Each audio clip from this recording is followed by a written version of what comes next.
Welcome to episode 10 of the Republic Brothers podcast. We're cutting through the noise, defending the truth. I'm Mike, joined by my brother Matt as always, and we break down the issues that matter most to conservatives. Today we're talking about the government shutdown, a little bit of the 22nd Amendment, and the U.S.-China trade war. Let's get started.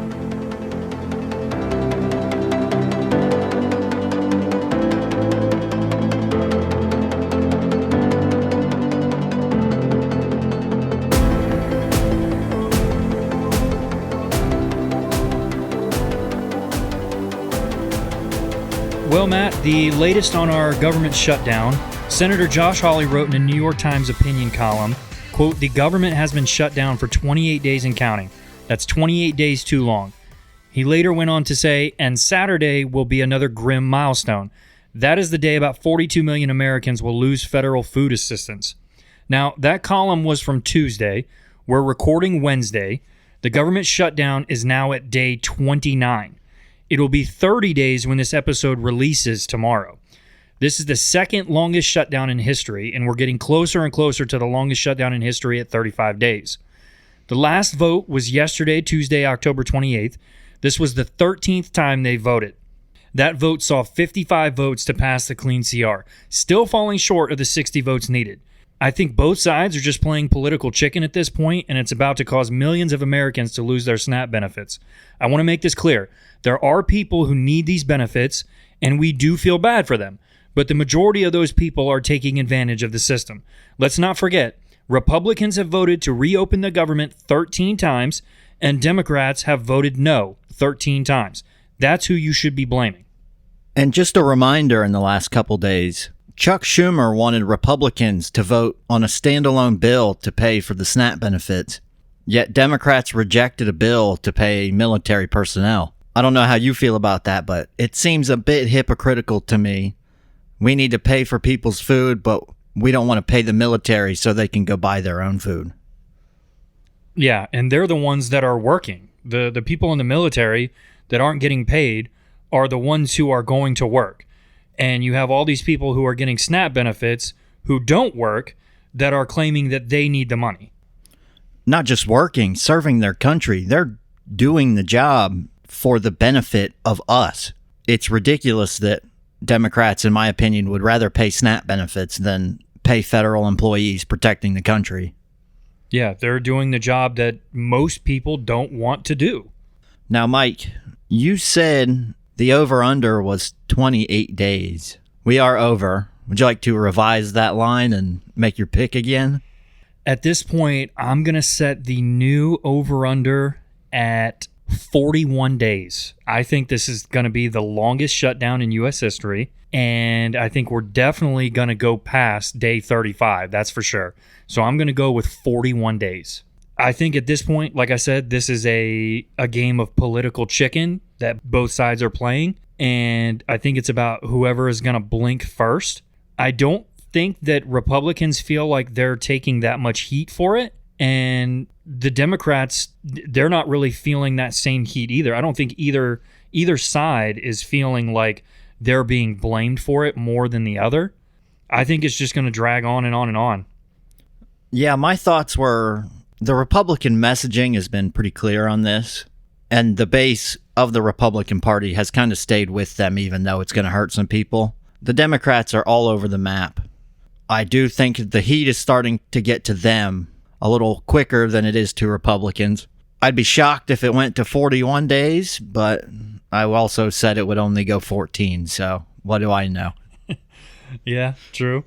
And I think at this point as well, there's so much extra spending that the Democrats want. They want an extra $1.5 trillion added, and we're always hearing that people are upset about the amount of money that we're sending to other countries. We were having this conversation before we started recording about the amount of money we send to other places, and it's crazy. I've seen a couple of different things that they want to send to other countries, like the reasons for sending this money to other countries, and the reasons are just completely bizarre. We have no business sending money to other countries for some of the things that they want to send money for. A lot of the money is a waste, but if you give a handout, that country might help you with something later on. Well, I'm also under the impression as well, or I guess I shouldn't say under the impression, I'm under the assumption that a lot of this money we're sending to other places, they're not actually seeing that money. Well, there's a couple different ways that goes. Ukraine's kind of a good example. We've sent hundreds of billions of dollars in aid to Ukraine, but you have to keep in mind, we don't actually send them money, we just send them weapons. And then that money goes to American companies to produce new weapons. In other cases, which is the problem, in our opinion, I would imagine, you send the cash to the government, but then the government doesn't use it for what they intend on using it for. Something else comes up, like enriching their friends, and that's more important. Yeah, I'm just mainly thinking about there was something we were sending, I think it was like $3 million to Zimbabwe or something like that for some kind of LGBTQ stuff. And it's like, why are we sending that money to Zimbabwe or whatever country it was for them to have that? That just seems like a cover up for something else. We spent $20 million for Iraqi Sesame Street. Yeah, like what do they need that for? And why are we paying for it? I just don't understand where some of this money goes sometimes, and I really wish that we didn't send so much money to other places. But there is something else I wanted to address, something I've been seeing online the last few weeks, and the last few days in particular. There's a bunch of people crying that Donald Trump is going to run for a third term, and a bunch of headlines that are suggesting it lately. Trump hinted that he'd love a third term. That doesn't mean he's actually going to do it. Now, if I was elected president, I would also love to be the president as long as I could. But again, we still don't have kings here in the U.S., and Trump knows that his presidency has an expiration date. A reporter asked him the other day, as he was getting on Air Force One, if he would run as vice president, to which Trump responded no. He said that people wouldn't like it and it would be, quote, too cute. He's absolutely right that people wouldn't like it, definitely Democrats, but Republicans wouldn't like it either. We like where we're at right now, and we're confident in the people we have coming up that could potentially run in 2028. Yeah, and President Trump knows you need a 2/3 majority in both chambers of Congress. Neither side is even close to 2/3, so there's zero chance that the 22nd Amendment, which limits the number of presidential terms, could ever be repealed or a new amendment could be put in place. I genuinely think he just does it to troll Democrats, and they keep riding with it. So he keeps doing it knowing that it makes them look bad. Yeah, and I think I saw something as well. Even if he wanted to amend the 22nd Amendment, wouldn't that take years to actually change? Yes, and after the year it took to get that amendment through both chambers of Congress, you then have to send it to the states to be ratified. And you need, I think it's 35 states, it might be more. There's no chance that it would ever be repealed or a new amendment would be put in place. He is just trolling. But I had a crazy idea that might make Democrats go along with the Trump third term. What if we brought Obama out of retirement and we had like a Legends Championship, Obama versus Trump 2028? I think that'd be a good idea. You know, speaking of that, I've seen a lot of people say that a good idea that we should implement is when you have somebody who's running for president, when they choose a vice president, they have to choose a vice president that is the opposite party as them. How do you think that would go? Imagine if Donald Trump had to choose a Democrat to run as his vice president. I think it would be easier for Republicans than Democrats. The left-wing base of the Democrat Party doesn't accept anybody as moderate or acceptable unless they are farther to the left than they are. If J.D. Vance had to pick a Republican in 2020 or pick a Democrat in 2028, he could easily get away with someone like John Fetterman, and Republicans would be fine with it. Yeah, that's what I was thinking. Who could a Democrat pick on the right that the left-wing base wouldn't lose their mind? I can't think of any off the top of my head. It's an interesting idea. Generally, at a smaller level, split governments do much better for the people they're representing because they have to answer, and the other political party can gain if they don't do well at representing their constituency. So split government does tend to work at a small scale. I don't know that that would ever work on a presidential scale. Yeah, I don't think it would realistically work either. Just imagine, though, the chaos you would have if, let's say, Gavin Newsom wins the primary and he's running for president in 2028 and he picks Ron DeSantis to run as his vice president. Well, as we saw in 2024, he could get the primary votes, but he still may not be the candidate come election day. Yeah, true. As I said before, I think we're pretty confident in who we have running in 2028, whether it's JD Vance or Ron DeSantis or even someone like Vivek Ramaswamy. I really like him. I hope that he is able to get elected one day. Putting aside Trump's supposed third term, I want to get into something. This is going to be the bulk of our conversation today. So let's talk about one of the biggest chess games happening on the world stage right now. The United States and China. For years, we've been locked in an economic tug-of-war. Tariffs, export bans, trade deals, broken promises, you name it. And now, as of this week, there's talk of a new framework deal that could ease tensions, or it could just be another pause before the next round of punches. So, what's on the line? Pretty much everything that touches our economy. Manufacturing, farming, technology, even our national security. The U.S. is threatening new tariffs. China's playing hardball with rare earth minerals, the stuff that makes everything from iPhones to fighter jets. So let's break it down. What's actually being negotiated? Why does it matter to you and I and the everyday American? And can we really trust that this so-called deal means stability? The U.S. and China say they have reached a framework agreement for trade talks, but what does that really mean, Matt? Well, in reality, not a whole lot. As they described it, it is just a framework. There is no deal in place. Some things had been agreed upon in that framework, like a reduction in tariffs for China cracking down on some of the production of fentanyl. Some of that is to open the Chinese market. Some of that is on the rare earths side of it. There's a whole lot that could be negotiated on, and nothing's set in stone. So for the time being, I wouldn't worry too much about it. Okay, so let me ask you this. So when we talk about the U.S. and China trade talks, what are the main issues that we're pushing, and what's the most important thing to China? What are they most worried about?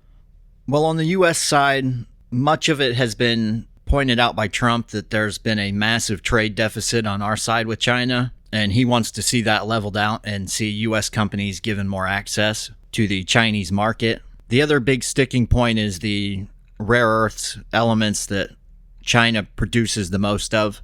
China recently limited the amount of these minerals that can be shipped to many different countries, as well as placing new rules on foreign producers who use Chinese material.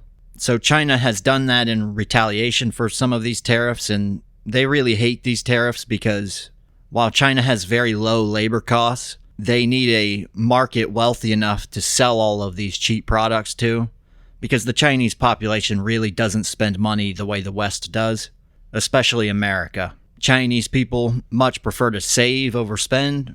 The Chinese population accounts for less than 40% of the country's GDP, compared to America's nearly 75% from consumers. So why do we spend so much more money than China? Is that a cultural thing that they're just saving their money and holding on to it? There is some cultural aspect to it. There are people still in China who are old enough to remember famine and war, although not many. At this point, it's something completely foreign to you, because when you want to invest and grow your money, you have many different options. You can invest in real estate, you can invest in stock markets throughout the world. You've got options. In China, you really don't, and they kind of know that, so they prefer to save. The only thing they can really invest in is real estate, which we could have a conversation on that sometime if you want to. But even Chinese people, for the most part, are aware that when the government controls everything, you can invest in real estate, and when it's convenient to the government, they'll come back in and just take your property and use it for what they want. So there is a large preference to save money rather than spend. Gotcha. So let me ask you this. In the whole U.S.-China trade war, who has the leverage? Should we be worried about China's rare earth minerals? And where else can we get them? Okay, let's start with the rare earths side of this. So China mines roughly 70% of the world's rare earth elements by weight, and they absolutely dominate the processing and separation side of these rare earths with nearly 99% of the world's processing capabilities. So China has some leverage there. We've kind of mentioned these rare earths are used for a lot of things, including things that you use in everyday life. These rare earth elements that they produce make everything from smartphones to laptops to fighter jets. As far as where we could get them, it's worth noting most of these mines that they're taking this concentrate from were actually mining for other things, like silver or lithium or copper. And then they take that leftover concentrate and run it through very, very energy-intensive refining steps that are also heavily polluting. When you look at places like the US or Australia, which have large amounts of these rare earths, the political atmosphere in these countries is in a place where people don't want to see open pit mines and heavy industrial buildings creating a lot of pollution. So places like the US and Australia are kind of out. That leaves other countries with deposits like Russia or India, maybe Brazil or Chile in South America. Not all overly friendly towards the US, but they do have them. But in most cases, they don't have the mines to pull it out of the ground. And if they decided to do that, they could have the mines done in a couple years. But the industrial side of it to process all of these rare earths, in many cases, would take 5 to 10 years if you started today. So given we are 5 to 10 years away from being able to be completely self-sufficient on this with the rare earths, China has significant leverage on that side of it. Where China has the leverage is the artificially cheap labor inside their country, where they're able to manufacture things quite cheaply. And the tariff Trump wants to put on China really removes a lot of that advantage. China has all these products, but without the US market, there's not a ton of other nations that they can dump all of this product into and still make a lot of money on it. And China is completely dependent on exports. There are other smaller things China's done, like limiting ships that come into their ports through fees. And that's what they're hoping will get Trump to give them a break. But as I've said, Trump has the leverage with these tariffs. This is all quite bad news for the Green New Deal and the climate agenda, because you need all these rare earths for many of the things like solar panels, wind turbines, and all these renewable energy options. And if we didn't have China's supply, most of those things would go by the wayside because we wouldn't have the stuff to produce it. So if this framework deal holds, how will that impact us? Will the U.S. businesses shift back to China, or will they stay away? We don't know exactly how it would affect us yet. There are things in this framework that were agreed upon, like China cracking down on some of the fentanyl production in exchange for lower tariffs. A resolution on the TikTok deal was supposed to be included in the framework, but most of the other details aren't really hammered out yet. As far as business going back to China, I don't see it happening. Given the tariffs and uncertainty around the political landscape throughout much of the world, it's not really worth the risk for many companies. And it's worth noting what 2020 really did. So keep in mind the median tenure for a large cap CEO in the US is 4.8 years, meaning when COVID happened and the Chinese government locked the country down for about 3 years, a lot of companies had to take the decision to move investment out of China. Some of the CEOs at these companies never even saw the factories where their products were made. Add in the fact that labor in China will get substantially more expensive in the coming decade. It's highly unlikely that businesses would go back to China. I think it's far more likely they would go to a country like India or Malaysia or Indonesia. There are far better options in Southeast Asia that have large growing populations that could do the same job China was doing for companies before. So let me ask you this. Trump wanted American-made products, right? Like he wanted businesses to stay in the U.S. So he imposed these tariffs to get people to move their business into the U.S.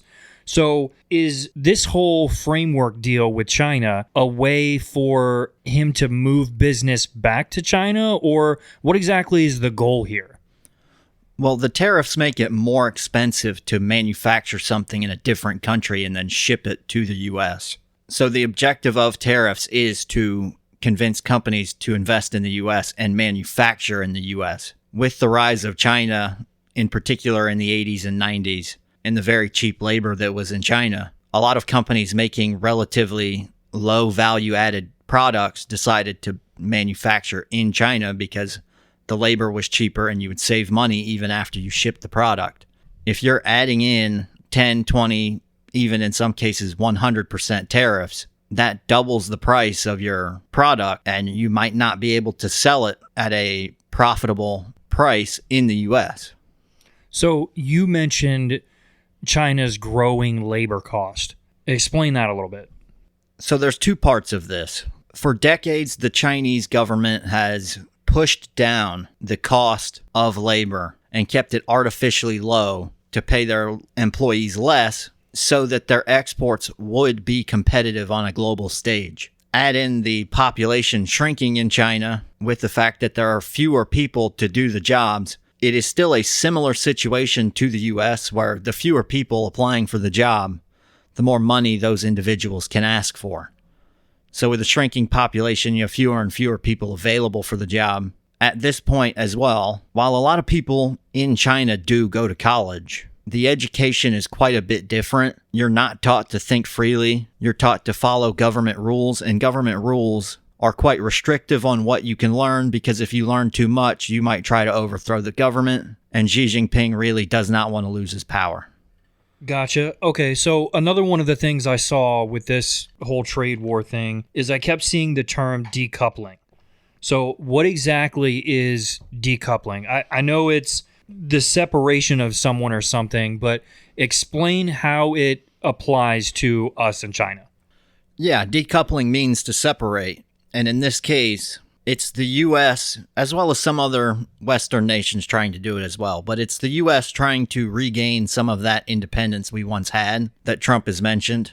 I'll put the question to you, Mike. Is it a good idea for critical points in your supply chain to be controlled by a country you would deem as an adversary? No, not at all. That's kind of the point I wanted to make. We're going to be decoupling from China, and the question is when and not if, whether we want to or not.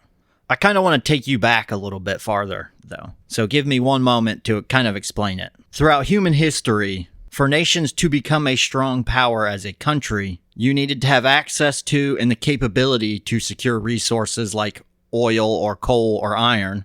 You needed a booming industrial base to produce things like steel so that you could then build large ships to move things around. And ideally, you would have a large and growing population. This would give you all the things you needed to create a strong military so that you could go out and secure more resources. Now, if we go back to 1945, that's kind of the start of globalization. So in 1945, when World War II was wrapping up, the U.S. was looking across the Atlantic and seeing a completely destroyed Europe, while we were fully aware that the next fight was going to be communism and the Soviet Union. American leaders at the time knew the Europeans were not up for another fight. So if they didn't do something to get Europeans on their side, they'd be going at it alone, and the war would potentially be fought in America, not in Europe. To combat this, the U.S. decided to become the guarantor of shipping and protect the global oceans. When we made that decision, the U.S. accounted for 50% of the world's GDP. Today, that number is 26%, and China is at 19.6%. It made more sense when we were half of the world's economy to protect the oceans so that other countries could grow. With us only being about a quarter, it makes less sense, especially since an adversary is quickly approaching the size of our economy in the numbers. To patrol the global ocean, you would need something like 800 Navy destroyers. We have 75. We spent all our money on 11 aircraft carriers for geopolitical reasons, and most of the destroyers we have follow them around to protect them. Aircraft carriers are great for knocking over a country, but not so great at being all over the world. While we were protecting the global oceans throughout the 50s, 60s, and 70s, that allowed China to go through a rapid industrialization. The downside for China is they did it in one generation rather than the 3 or 4 that other great countries like the United States or Britain did it in. That ultimately led to people moving from the farms to cities. When that happens, the math on having kids changes. On the farm, kids are free labor, but in cities, kids are often seen as expensive and a bit of a hassle, so people stop having them. In regards to China, you add in the disastrous one-child policy that Mao came up with, and it was always going to be bad, but we didn't realize it would be this bad. So we will decouple from China whether we want to or not. If you look at China's demographic data, there is no future. China is not out of children. They are out of people to have children. The demographic charts are disastrous, and the shocking part is they're actually wrong, because it's now known that China overcounted their population by nearly 300 million people, all of whom would have been born after the one-child policy was implemented in 1980. The population is dying out, and there's a very high likelihood China will collapse as a country in the not too distant future, probably within 10 years. So we are going to decouple now or in the near future, whether we want to or not. So when you say that China is going to collapse within the next 10 years or so, what exactly do you mean by collapse? The federal government of China will cease to exist. What exactly will happen, we don't know, but it's very likely you're going to see a bunch of city-states, kind of like Hong Kong was before China kind of took it over again. Small independent states that are going to cut a lot of deals with a lot of foreign nations to get supplies that they need in exchange for what they have. So in some cases, these rare earths that they have are still going to be available. So you mentioned that currently today, the U.S. is around 26% of the world's GDP. With this whole thing going on with China, do you expect that to increase? Our GDP or theirs? Let's say both. Theirs, no. They don't have the consumer base locally, and there's not a lot of other countries that really want to take in a bunch of cheap products. Ours will be fine. It will continue to go up. Now, what percentage of the global share we are isn't really all that important. It's more about, does our GDP go up compared to its own numbers? I'm confident our GDP will go up, but I would expect the actual Chinese GDP to drop. And I say actual, not what they report, because what they report isn't usually accurate. GDP can be fudged with by governments. Every time you spend $1 at the grocery store, that dollar goes into the GDP. But every time the government spends $12 billion on an aircraft carrier, that also goes into the GDP. So the government can do things to increase the GDP, and that's what they have done over the last few years. So if a local municipality in China is told they need to grow by 5%, the local politicians there can say, okay, we're going to build a bridge, knock it down, build a bridge, knock it down, build a bridge, knock it down. They now get credit for spending billions of dollars because they just built 3 bridges, but there's nothing actually there. So we're expecting a full agreement in December or January. But if either side stalls, things could push well into 2026. A key deadline to watch is November 10th, 2025. Many tariff escalations and truce terms will expire around that time, and that'll kind of tell us if there's any risk of escalation. There's always a chance things will escalate. The temporary truce is going to expire, most likely, in my opinion. That would increase tariffs from 10% to 30%, with some industries for China's exports seeing a 100% tariff. Who knows exactly what this deal would look like? I can't imagine China is going to want to open up their own markets more for us. Their markets are relatively open for us. It's just the labor in China is so cheap, and by the time you add in the labor costs for making something in the West and then shipping it to China, it's usually just not competitive. China is great at the low value add builds, and not so great at high value adds. In fact, I've seen numbers that said Mexican labor and Chinese labor now cost the exact same, but the Mexican labor is 3 times more skilled. If that's the case, they're far closer to home. It would make more sense for the U.S. to make products in Mexico. So I do think Trump has leverage, but I'm sure Xi Jinping is going to try and hammer this rare earths thing as long and as hard as he can. Okay, so that kind of brings us to my final question. So we kind of already answered it, but I kind of just want like a quick summary from you on this. Do you think that China has the potential for world domination? Who's currently number one? Is it us? Is China ever a threat to take over? Or is there maybe another country like Russia that could potentially take over as a world superpower? Well, Russia's in a worse spot than China. They've got 1/10 the people, and they're sending all of their military-aged men to die in Ukraine at the moment, so not looking good for them. Number one, and it's not even close, is the U.S. We are the unquestioned world superpower, and we almost certainly will be the last ever superpower given how connected our globe is becoming. We've discussed the demographic situation in China. It is terminal. China's kind of in a similar situation to where Japan was in the 70s and 80s. If you go look at Japan's economy now, the last 50 years haven't been good. There's little to no growth every year, and it's been nearly 50 years. The only way China can survive and eventually thrive is similar to what Japan and the British have done. And that is sign a trade deal that is a bit one-sided with the U.S. that kind of acknowledges you're not in a good situation and you need them. And I don't know that Xi Jinping could ever accept that kind of term. It would be quite embarrassing politically inside China if he did. So I don't really see it happening. As far as the world domination part, we are the last dominant ones, almost certainly, and China really has no chance of taking over. USA. All right, so we had a pretty good chat on China. I want to wrap it up a little bit. So we're going to move on to our blind ranking segment. We're going to do political commentators this time, but it is not all conservative political commentators. This time it'll be people in the left, right, and center. Okay, so getting us kicked off, your first political commentator is Benny Johnson. Benny's a pretty good one. I think I would go 2. Okay, we're going to go 2 for Benny Johnson. Next up, you got Rachel Maddow. Oh, that is below 3. Got to leave the middle open here. I'm going to go 4. Okay. I feel like there's somebody worse coming. Okay, going to go 4. All right, so next we have Will Cain.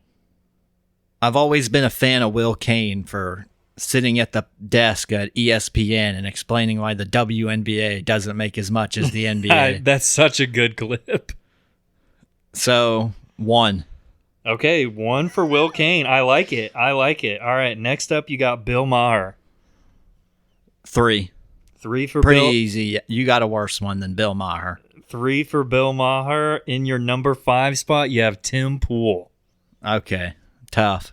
He'd have been above Bill. So move 3 and 4 down 1 and move Tim up. Yeah, I thought you were going to go Rachel Maddow at 5 right off the rip. I thought you would have one far worse. I thought I was getting a Joy Reid or something like that. I almost threw her on here, but I decided against it. But yeah, so, I mean, not a bad list. You'd like to move Tim Pool up, but you had Will Cain at 1, Benny Johnson at 2, Bill Maher at 3, Rachel Maddow at 4, and unfortunately Tim Pool at 5. But overall, not bad. Well, Bill Maher to Rachel Maddow is an enormous gap. That's the Grand Canyon. Yeah, huge gap. He's one of the last few Democrats they have left. Well, folks, that's the end of episode 10 of the Republic Brothers podcast. Here's our wrap up.